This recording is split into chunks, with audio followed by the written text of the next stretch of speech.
I got into gaming as far back as I can remember. In fact, some of my earliest memories involved playing video games. My favorite of those memories is from when I was only 4 years old. My family had an N64 with only one game, The Legend of Zelda: Ocarina of Time. And this was my introduction into the world of video games. I remember watching my older sisters play it and being completely captivated by this world. This was the first time I had seen someone use something to interact with the TV other than drifting through channels and looking for something to watch. I would get so excited to come home from daycare and watch them run around the beautiful world of Hyrule, riding horses, exploring towns, killing creepy and oftentimes horrifying monsters. All of it was amazing to me. My family took notice to me slowly becoming more and more obsessed over this, and eventually my sisters taught me how to play the game for myself so I could join in on the fun. I was never able to beat the first boss at the end of the Deku Tree, but to me that didn't matter. I was content running around the same dungeon every day. This led to my parents buying me a Game Boy Advance for my 6th birthday with copies of Yoshi's Island and Pokemon Yellow. Finally, I had my very own video game system with my own games to go along with it. Now I could spend all my time learning and playing these games. Yoshi's Island was too hard for me and I could never get past the water stages, but Pokemon on the other hand had become a whole new addiction. And at this point I was already heavily invested into the show, so being able to catch, train, and battle my very own team of Pokemon kind of blew my mind. It wasn't long before video games were all I could think about, and as even more time passed and I started getting older, they stayed a consistent form of entertainment throughout my childhood years. Eventually, I moved up from a Game Boy to a PS2 after staying the night at a friend's house and watching him play Crash Bandicoot Twinsanity.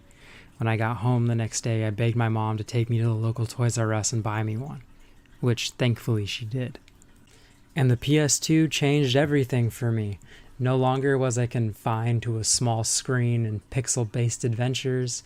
There were so many more possibilities available. This one console marked my entry into many of my all-time favorite game series to this day, like Final Fantasy, Dragon Quest, Devil May Cry, Silent Hill. I could go on all day. And since my parents were never into games and didn't know much about them, ratings weren't an issue for me. E through M, my options were limitless, and because the system was mine and mine alone, I was able to hide out in my bedroom all day and they would never have to witness the violent, gory games that I had at my disposal.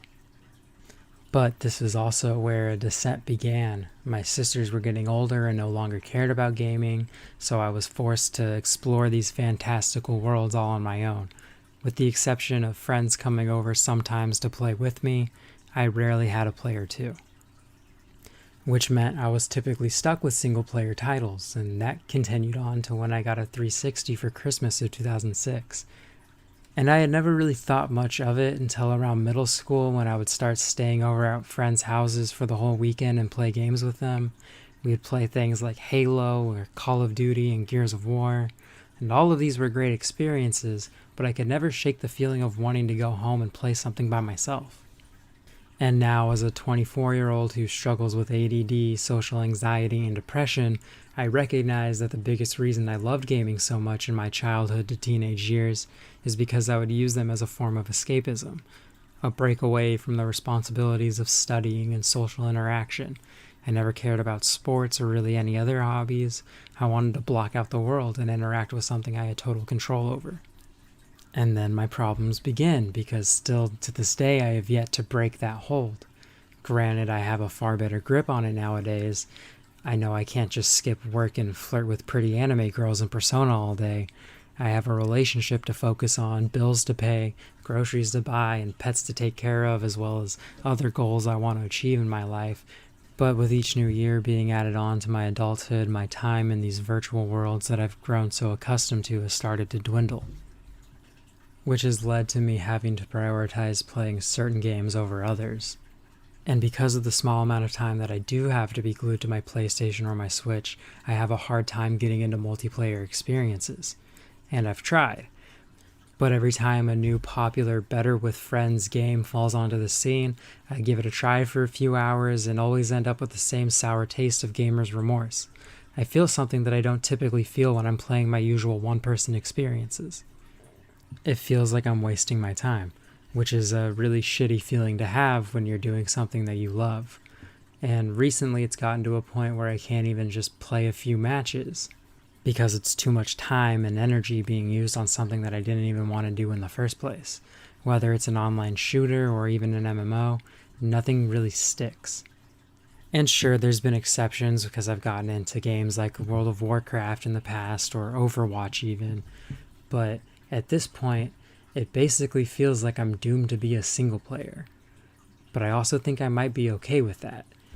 And sure, it feels bad when I have to tell my best friend that I don't want to go around and kill zombies with her in Call of Duty for like 6 hours, because I'd rather be spending that time diving into a new JRPG or honestly replaying something from my past, like Secret of Mana, a game that I consistently have played every year or two, just to play through it again and get the nostalgia rush one more time.